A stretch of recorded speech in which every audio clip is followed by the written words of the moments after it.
이 말씀 이사야 43장 1절부터 3절까지의 말씀을 본문으로 내가 너를 지명하여 불렀나니, 내가 너를 지명하여 불렀다. 하나님께서 우리를 부르셨다는 것을 주제로 하나님 말씀을 함께 나누도록 하겠습니다. 여러분, 싸움은 힘이 센 사람이 힘이 약한 사람을 이깁니다. 이게 당연한 거죠. 어른과 아이가 싸우면 누가 이기겠습니까? 당연히 어른이 이기죠. 혈기왕성한 20대, 30대 청년과 60대 연륜이 묻어나는 그런 중후한 남성이 싸우면 누가 이기겠습니까? 60대 못 이겨요. 괜히 여러분 막 젊은 사람들한테 얘기하시면 용기 있으면 하십시오. 당연히 젊은 사람들이 이깁니다. 왜요? 완력이 세거든요. 여기서 질문, 대답 잘 하십시오. 남편과 아내가 싸우면 누가 이길까요? 100% 반드시 아내가 이깁니다. 그러니까 여러분, 괜히 남편분들 함부로 덤비지 마시고 이기려고 싸우지 마십시오. 다 경험적으로 우리가 다 아는 건데 여자는 못 이깁니다. 그렇게 믿고 저는 살아가고 있습니다. 근데 여러분, 싸우면 힘센 사람이 이기는 거예요. 근데 예외가 있습니다. 힘센 사람과 약한 사람이 싸우면 힘센 사람이 이기는 게 당연한데, 그럼에도 불구하고 힘이 약한 사람이 힘센 사람을 이기는 관계가 있어요. 그게 뭡니까? 부모 자식 관계입니다. 부모는 자식을 못 이깁니다. 그런 일들 많이 있지 않았습니까? 30대 아빠와 5살짜리 꼬마가 달리기 시합을 하는 걸 본 적이 있으실 거예요. 누가 이깁니까? 애가 이겨요. 저도 아이가 어릴 때 종종 그런 게임을 했는데, 아이하고 요이 땅 하고 달리기 시작하잖아요. 그러면 반드시 아이가 먼저 들어갑니다. 들어가게 해야 해요. 왜 그렇습니까? 아빠니까. 아빠는 항상 져주어야 하는 겁니다. 안 져준다? 아빠 아니고 삼촌입니다. 아니면 형이나 누나나 언니. 절대 안 봐주는데 아빠는 항상 져줘야 하는 거죠. 여러분, 아빠와 아이가 달립니다. 아이는 자기가 아빠를 앞서가는 걸 보면서 신나서 야 하고 소리 지르면서 달려가요. 그리고 결승선에 먼저 도착하면 와, 내가 아빠 이겼다. 그리고 즐거워합니다. 아빠는 졌음에도 불구하고 그 아이를 웃으면서 안아주고 칭찬해주면서 아유, 우리 딸 다 컸네. 칭찬해주죠. 아빠는 아이를 사랑해서 져주는 거예요. 오늘 우리는 이사야 43장 말씀을 본문으로 하나님 말씀을 묵상하고 있는데, 이 말씀을 묵상할 때마다 저는 하나님이 나를 사랑하시는 그 모습을 부모를 통해서 이 땅 가운데 보여주신다는 것을 묵상하고 오게 돼요. 여러분, 여기서 이 본문 말씀에서 우리는 하나님께서 이스라엘을 어떻게 사랑하시는지, 어떻게 그 사랑을 표현하시고 마음 가운데 얼마나 큰 사랑을 갖고 계신가를 우리는 묵상하게 된다는 거죠. 본문을 한번 생각해 보십시오. 여러분, 오늘 본문 보시면 1절을 보십시오. 하나님이 이스라엘 백성들을 부르세요. 뭐라고 부르십니까? 1절, 야곱아. 하나님이 야곱이라고 부르고 계신 것을 발견하게 됩니다. 여러분, 야곱 잘 아시지만 야곱이라는 이름의 뜻이 무엇입니까? 경쟁이라는 뜻이에요. 어머니인 리브가의 뱃속에 있을 때부터 쌍둥이로 만들어진, 태어난 이 야곱은 뱃속에서부터 형인 에서와 계속 다투었어요. 그리고 이제 출산이 될 때에 에서가 먼저 나가게 되자 에서의 발 뒤꿈치를 잡았다는 겁니다. 그 정도로 열심히 먼저 나가려고 경쟁하는 그런 모습을 태에서부터 가졌던 사람이에요. 야곱은 그래서 이름을 야곱이라고 지음 받은 겁니다. 그는 경쟁하는 사람이었어요. 그런데 하나님이 그의 이름을 바꿔주셨죠? 뭐라고 바꿔주셨습니까? 이스라엘이라고. 여러분, 이스라엘이라는 이름의 뜻이 뭡니까? 승리예요. 하나님과 겨루어 이겼다라는 이름의 뜻이 이스마엘입니다. 여러분, 잘 아시지 않습니까? 야곱이 야복강가에서 하나님의 천사와 씨름했어요. 기어이 하나님을 이기기 위해서 삿발을 놓지 않고 계속해서 붙들고 늘어지는 겁니다. 이쯤 되면 끝났는데, 그런데도 야곱은 포기하지 않아요. 그래서 하나님은, 이제 하나님의 천사는 이 싸움을 끝내야 하겠기에 야곱의 허벅지 관절을 때립니다. 그래서 야곱은 관절이 다쳐서 일평생 쩔뚝거리는 그런 걸음을 걸었는데 그래도 끝까지 야곱이 하나님의 천사를 붙든 것을 놓지 않았죠. 하나님이 최종적으로 이기신 이후에 그리고 나서 그의 이름을 너는 이제부터 이스라엘이라 불러줄 것이다 말씀하십니다. 네가 이겼다 말씀하시는 거예요. 여러분 어떤 상황입니까? 하나님이 이기셨어요. 그러고 나서 야곱에게 네가 이겼다라고 말씀해 주시는 겁니다. 하나님이 져주신 거예요. 그리고 여러분 승리를 하면 상을 받지 않습니까? 하나님도 승리한 야곱에게 상을 주셨습니다. 그 상이 바로 그를 당신 백성 삼으셔서 영원히 야곱과 함께 하시는 약속을 상으로 선물로 허락해 주신 겁니다. 내가 졌으니까 너의 소원대로 내가 너와 영원히 떠나지 않으면서 너와 함께 하는 복을, 상을 줄 것이다. 이게 하나님의 약속이었던 거죠. 여러분 야곱이 그때 야복강에서 간절히 원했던 게 그런 겁니다. 형인 에서와 만나야 하는 야곱은 그동안 한 일도 있기 때문에 혹시라도 형이 나를 해하지 않을까, 나를 죽이지 않을까 걱정하는 마음이 컸던 겁니다. 그래서 그는 두렵고 떨리는 마음 가운데 누군가가 나와 함께하면서 나를 보호해 주기를 바랬던 거예요. 그때 그는 하나님의 천사를 만났고 저 천사가 나에게 복을 빌어주지 않으면, 천사가 나와 함께하지 않으면, 하나님이 나와 함께하시지 않으면 나는 여기서 죽을지도 모른다, 형 손에 죽을지도 모른다는 두려움 때문에 어찌하든지 하나님과 함께하기를 원했던 거죠. 하나님은 져주시고 그가 원하는, 그가 소망하는 복, 그걸 상으로 허락해 주신 겁니다. 하나님이 이겼지만 네가 이겼다 말씀하시면서 야곱과 늘 함께 하시겠다는 약속을 허락해 주신 거예요. 여러분 하나님이 야곱에게 네가 이겼다라고 말씀하신 이유가 뭐겠습니까? 그게 바로 사랑이죠. 하나님이 야곱을 택하셨고 그를 사랑하셔서 그에게 져주신 거예요. 그리고 그 져주심을 이유로 삼아서 하나님은 야곱과 영원히 함께 하시겠다고 약속해 주신 것입니다. 하나님은 야곱과 함께 하시기 위해서 일부러 져주셨다고 이야기할 수 있는 거예요. 사랑하는 여러분, 하나님은 이스라엘을 향해서 야곱아라고 부르십니다. 그런데 오늘 본문인 이사야 말씀을 통해서 하나님은 이사야 선지자를 통해서 이스라엘 민족을 부를 때 야곱아라고 부르시는데 이 말씀이 기록될 때 이스라엘의 상황은 정말로 이스라엘이 야곱과 같은 삶을, 야곱과 같은 길을 걸어가는 때였습니다. 속된 말로 가진 것 쥐뿔도 없으면서 욕심도 많아가지고 어떻게 해서든지 더 부강하고 더 풍성한 나라가 되기 위해서 할 일, 안 할 일 구분하지 않고 다 하는 이런 모습을 가졌던 사람들이 이사야가 활동하던 시대의 이스라엘 백성들의 모습이었던 거예요. 근데 사실 야곱이 그런 인생을 살지 않았습니까? 잘 아시다시피 야곱은 태어날 때부터 장자의 신분을 타고난 사람이었습니다. 그럼에도 불구하고 그걸 믿지 못해서 아버지도 속이고 형도 속이면서 끝까지 자기의 힘과 능력으로 많은 부귀를 쟁취하려고 하는 인생을 살았던 사람이 야곱이었던 거예요.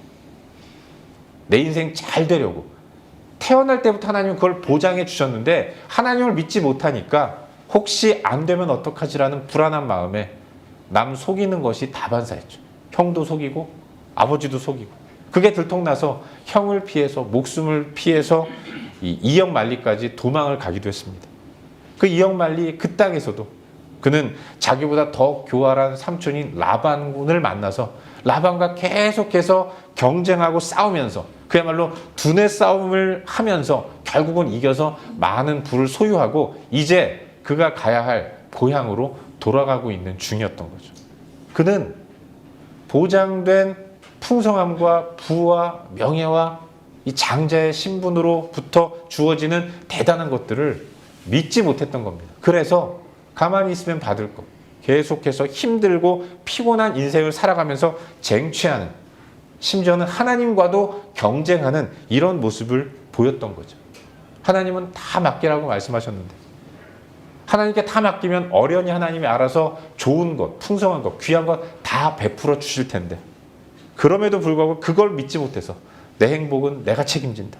내 행복 누가 나를 받쳐주겠어. 내가 가져야지. 이렇게 치열한 마음으로 고군분투, 피곤한 인생을 살았던 사람이 야곱의 인생이었던 것입니다. 근데 안타까운 건 그렇게 눈물겨운 고생과 수고를 하면 그에게는 그래도 뭔가가 좀 결과물이 있어야 되는데, 사실 그는 열심히 했었지만 그가 가진 모든 것들은 그가 잘해서 얻은 것이 하나도 없었다는 겁니다. 아무것도 남은 것이 없었어요. 여러분, 야곱이 라반과의 두뇌 싸움에서 이기고 많은 부를 가지고 도망을 갑니다. 그때 붙잡혀요. 라반이 야곱을 죽일 수도 있었습니다. 그러면 야곱은 그렇게 애쓰고 수고해서 가진 모든 것들을 다 잃어버릴 수도 있는 겁니다. 그렇게 허망한 부를 그럼에도 불구하고 끝까지 붙들겠다고, 많이 갖겠다고 그야말로 애쓰고 수고하는 나그네 같은 고생스러운 삶을 살았는데, 결국 그가 가진 모든 부는 하나님이 허락해 주신 것을 알 수 있는 것이, 하나님이 라반에게 나타나서 건드리지 못하게 하는 거예요. 아무것도 그는 그의 힘과 능력으로 소유한 것이 없는 그런 삶을 살았던 겁니다. 그걸 알고 깨달으면 더욱더 하나님을 의지하며 하나님께만 주목하는 삶을 살아야 했는데, 야곱은 그 인생 마지막까지 자기의 삶은 자기가 책임지려고 늘 불안해하고 초조해하면서 노심초사하는 그런 힘든 시간을 보냈던 것이고, 이 야복강가가 바로 그 절정의 모습이었다는 것을 우리는 알 수 있는 거죠. 이스라엘 민족이 그랬어요. 이사야가 활동했던 시대 이스라엘, 그들도 똑같은 모습을 보였습니다. 한번 잘 살아보겠다고 이웃하는 이방 나라들과 똑같이 이신 저신 기웃거리면서 이것도 섬겨보고 저것도 섬겨보고, 힘센 나라한테 해코지 당하지 않기 위해서 항상 외교라는 허울 좋은 이름 하에 아수르에게도 기대보고 애굽에게도 가서 형님 하면서 그냥 아부하고 비굴하게 살아가는 그런 모습을 가졌는데, 그런데도 잘 사는 결과를 얻지 못했다는 겁니다. 그들에게 남은 것은 국력이 약해지고 나라가 풍전등화의 위기에 처하는 이런 처참한 결과뿐이었다는 것입니다. 아수르의 공격 앞에서 늘 그야말로 바람 앞에 서 있는 등불과 같이 아슬아슬한 삶을 사는 모습밖에는 없었던 거예요. 그런 야곱과 같은 인생을 살아가는, 그런 야곱과 같이 자기 힘과 의지로만 가려고 하면서 계속해서 실패만 하는 이스라엘 민족을 이제 하나님은 이사야 선지자를 보내셔서 부르시는 겁니다. 부르실 때 뭐라고 부르시는가? 야곱아. 여러분, 하나님 이렇게 말씀하시는 겁니다. 너의 실체는 야곱이다. 너는 지금까지 너의 힘을 의지해서 이것저것 할 일, 안 할 일, 안 가리고 다 하면서 동분서주, 고군분투 피곤한 인생을 살았지만 그래서 얻은 게 뭐가 있냐? 아무것도 없다는 걸 좀 기억해라. 계속해서 말씀하십니다. 하지만 그렇게 어리석은 너를, 그런데 나는 택하였고 너를 구속했다. 내가 너를 친히 지명하여 불렀다. 누구의 추천도 아니고 내가 너를 지명해서 불렀기 때문에 이제 너는 내 것인 것이다. 너는 나를 이긴 이스라엘이 아니냐. 비록 내가 너에게 저주였지만 어쨌든 너는 나를 이겼고 그 옛날부터 나는 너에게, 나를 이긴 너에게 복을 주겠다고 약속하지 않았느냐. 그래서 나는 늘 너와 함께 했고 함께 하고 있으며 영원히 함께 할 것이다. 이걸 좀 믿어라. 괄호 열고 이놈아. 이게 하나님의 메시지인 거예요. 여러분, 여기 1절 말씀에 너를 구속하였고 라는 말씀이 나옵니다. 내가 너를 구속하였고. 여러분, 이 말씀에 나오는 구속이라는 단어는 히브리어로 갈이라고 발음하는 단어입니다. 갈. 뜻이 대가를 지불하고 샀다라는 거예요. 비슷한 발음과 같은 의미를 갖고 있는 단어가 고엘이라는 단어입니다. 여러분, 하나님이 이스라엘을 사셨어요. 어디서 받은 거 아니고요. 하나님이 친히 값을 지불하고 사셨습니다. 그래서 이스라엘은 하나님의 백성이 된 것입니다. 저들은 하나님의 소유가 되었어요. 그리고 하나님은 자기 손에 들어온 것 결코 놓치시는 분이 아닙니다. 완벽하게 안전하게 그들을 지켜주시는 분이에요. 그래서 하나님 손 안에 들어있는 이스라엘은 두려워할 필요가 없는 것입니다. 비록 이스라엘은 풍전등화의 위기에 있습니다. 아수르의 위협이 있어요. 나라는 연약합니다. 주변에는 강대국이 질비해 서 있습니다. 그 가운데서 남쪽에는 애굽, 북쪽에는 아수르, 바벨론, 그 가운데서 항상 두려운 상황 가운데 있었고, 이거 한번 해결해 보기 위해서 여러 가지 일들을 하지만 번번이 실패하는 가운데 좌절과 낭만 가운데 있는 겁니다. 그러나 저들의 정체성은 어찌하든지 하나님의 소유이고 하나님의 백성이라는 겁니다. 그들은 결코 무너지지 않고 안전하다는 것, 하나님은 그걸 말씀해 주고 계신 것입니다. 언제 너희들이 안전을 네 힘으로 지켰느냐? 지금껏 내가 너희들을 여기까지 인도해 오지 않았느냐? 나는 너희 민족을 택해서 광야 40년 아무것도 없는 황량한 가운데서도 지키며 인도했다. 젖과 꿀이 흐르는 이 가나안 땅을 차지하게 했다. 너희들이 한 게 무엇이냐? 그런데 내가 너희들을 끝까지 책임지면서 여기까지 인도했는데 왜 걱정하느냐? 왜 염려하느냐? 하나님이 이스라엘 백성들에게 말씀하시는 거예요. 너는 야곱과 같은 인생이다. 여러분, 야곱은 불안하고 초조하고 떨어야 마땅합니다. 근데 하나님 말씀하세요. 너는 비록 야곱이지만 그러나 나는 너를 이스라엘이라고 생각한다. 왜냐하면 내가 너와 함께 하기 때문에 그런 것이다. 이게 바로 위기 가운데 있는 이스라엘에게 주시는 하나님의 메시지라는 거예요. 우린 그걸 잊지 말아야 하는 겁니다. 그리고 동일하게 오늘 같은 위기감 속에서 괴롭고 힘들게 살아가는 모든 하나님의 백성들에게 동일하게 이와 같은 메시지를 허락해 주시는 거예요. 우리를 야곱아라고 부르십니다.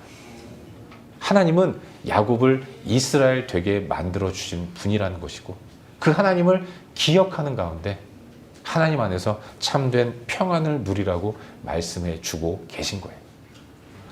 사랑하는 여러분, 이 땅을 살아가는 우리는 하나님의 것이란 사실을 잊지 마시기를 주 이름으로 축원합니다. 내가 내 것을 소중하게 여겨서 결코 잃어버리지 않으려고 하는 것처럼 하나님도 자기 것 결코 놓치지 않으십니다. 하나님은 결단코 당신의 것을 잃어버리지 않으시고 놓치지 않으시는 분이시며 반드시 지키시는 분이에요. 우리의 현실이 비록 어렵고 힘든 상황이라고 하더라도, 그러나 하나님은 우리를 향한 분명하게 말씀하십니다. 내가 너를 구속했다. 내가 큰 값을 지불하고 너를 샀다. 그러니 너는 내 것이다. 내가 이만큼 수고하면서 너를 샀는데 내가 왜 너를 놓고 너를 포기하겠느냐? 끝까지 너를 지켜줄 것이다. 이스라엘이기 때문에 너와 함께 하겠다. 하나님이 약속해 주시는 거예요. 이 하나님을 묵상하면서 새로운 힘을 얻을 수 있기를 주의 이름으로 축원합니다. 그리고 여러분, 이 시간들 속에서 더욱더 하나님만을 바라보는 우리 모두가 되어야 합니다. 우리가 즐겨 부르는 찬양 가사 가운데도 그런 게 있잖아요. 세상 소망 다 사라져가도 주의 사랑은 끝이 없다는 겁니다. 하나님은 영원히 우리의 소망이 되어주시는 거예요. 여러분, 진정한 소망은 사라지지 않는 겁니다. 이 땅에 안 사라지는 게 뭐가 있겠습니까? 다 떠나지 않습니까? 그래서 이 땅의 그 어떤 것들도 다 소망이 될 수 없는 거예요. 참된 소망, 영원히 사라지지 않으시고 떠나지 않으시는 하나님, 그분이 베푸시는 사랑, 우리가 어딜 가든지 함께 하시는 하나님, 그 하나님이 우리의 참된 소망이 되시기 때문에 그 하나님 의지하고 바라보면서 하나님께만 소망을 두는 그런 삶을 살아야 할 줄로 믿어요. 기억하십시오. 내가 하나님의 것이란 사실, 하나님은 당신의 것을 결코 양보하지 않으시는 분이란 사실, 이걸 묵상하면서 비록 눈앞에 펼쳐진 환경과 상황은 막막하고 아득하고 어려운 가운데 있을지라도, 그러나 그 가운데서도 야곱아라고 부르시고 내가 너를 이스라엘이라고 삼아 주었기 때문에 내가 너와 함께 한다라고 말씀하시는 그 하나님으로 인해서 새 힘을 얻고 또 용기를 얻고 나아갈 수 있기를 바랍니다. 우리의 삶은 물 가운데로 지나가는 겁니다. 우리의 모든 환경은 다 강입니다. 우리는 연약한 존재이지만 하나님은 물 가운데로 지나갈 때도 함께 하시는 분입니다. 강 가운데로 나아갈 때도 함께 하시는 분이시고, 불 가운데 있을지라도 결코 우리를 포기하지 않으시고 굳게 붙들어 주시는 분이라는 사실, 그 하나님 붙들고 새 힘과 용기를 얻을 수 있기를 바랍니다. 이번 한 주간도 그 하나님 의지하면서 믿음으로 승리하는 복된 우리가 될 수 있기를 주의 이름으로 축원합니다. 기도하겠습니다. 함께 기도할 때에 말씀을 기억하면서 기도할 수 있기를 바랍니다. 사랑하는 여러분, 우리가 인정하고 싶지 않지만 우리는 야곱입니다. 벗어나지를 못해. 우린 늘 잔머리만 굴리는 야곱을 비난하지만 우리가 그렇습니다. 목사인 저도 그래요. 부끄럽지만 제가 혼자서 있을 때, 또 가족들과 이야기할 때 제가 늘 영적인 생각만 하고 영적인 이야기만 하는 것은 아닙니다. 저 또한 저의 미래가 불안할 때도 있어요. 연로하신 아버지 걱정도 되고요. 이 땅을 어떻게 살아야 되나 고민도 많이 됩니다. 장례식이라도 다녀오면 마음이 힘들 때가 많이 있어요. 하지만 여러분, 그런 야곱과 같은 나를 하나님은 이스라엘로 불러주셨습니다. 하나님이 일부러 져주시고 같이 있고 싶으셔서 일부러 져주시고, 아이고 어떡하냐, 내가 너한테 졌다, 그러니 네가 원하는 너와 영원히 함께하는 거 내가 해줄게, 하나님 말씀하셨어요. 그 하나님을 바라보면 평안한 겁니다. 놓치면 괴로운 거예요.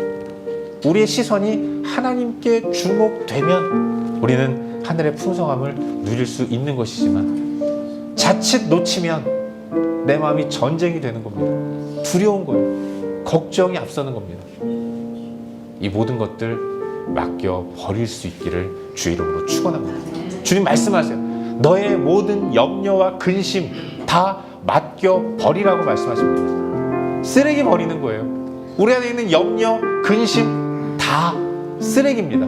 재활용 안 되는 것들이에요. 이 시간 우리 함께 기도할 때 믿음을 달라고 기도합시다. 나는 여전히 야곱이고, 근데 하나님 나를 이스라엘로 불러주십니다. 이스라엘과 야곱, 이 사이에 있는 괴리 때문에 괴로워하지만 믿음으로 이스라엘의 자리를 선택할 수 있도록 도와주시고, 팔 벌리시고 나를 기다리시고 달려갈 때 안아주시며 붙들어주시는 하나님을 의지함으로 힘있게 용기있게 믿음으로 나아갈 수 있도록 도와주시옵소서. 평안을 주시는 하나님을 의지함으로 담대하게 나아갈 수 있도록 도와주시옵소서. 염려와 근심과 걱정들 다 맡겨버리고 주의 은혜 가운데 평안을 누릴 수 있도록 도와주시옵소서. 우리 시간 함께 말씀 기억하면서 한 목소리로 기도하겠습니다. 함께 기도합시다. 참 고마우신 아버지 하나님, 우리 안에 염려와 근심과 걱정이 너무나도 많이 있는 것을 고백합니다. 내가 야곱이기에 아버지 하나님 믿지 못하기 때문에 내 마음에 염려와 근심이 차고 넘치는 것을 고백합니다.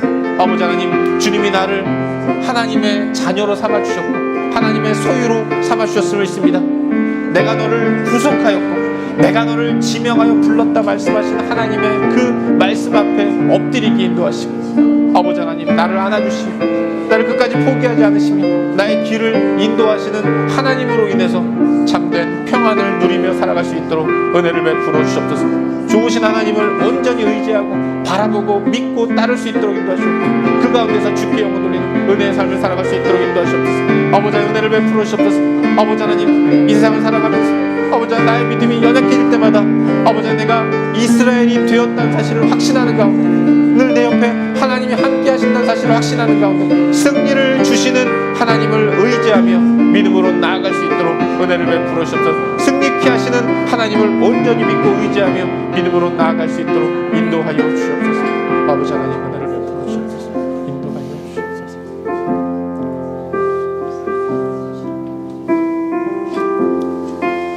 하나님 아버지, 주님 우리에게 승리를 주셨음을 믿습니다. 그토록 원하지만 안 되는 연약한 야곱과 같은 나에게 하나님이 일부러 져주시고 승리를 주셨음을 믿습니다. 그 주님과 함께할 때 누가 하나님과 함께하는 나를 대적할 수 있겠습니까? 주님을 붙들고 믿음으로 달려갈 수 있도록 인도하여 주시옵소서. 이 승리를 주시기 위해서 주님이 대속하였고 값을 다 치르고 놀라운 은혜를 베풀어 주셨사오니 그 하나님의 은혜를 기억하면서 담대하게 용기 있게 승리를 선포하고 승리자의 삶을 이번 한 주간도 살아갈 수 있도록 은혜를 베풀어 주시옵소서. 감사드리고 주 예수 그리스도의 이름으로 기도하옵나이다. 아멘.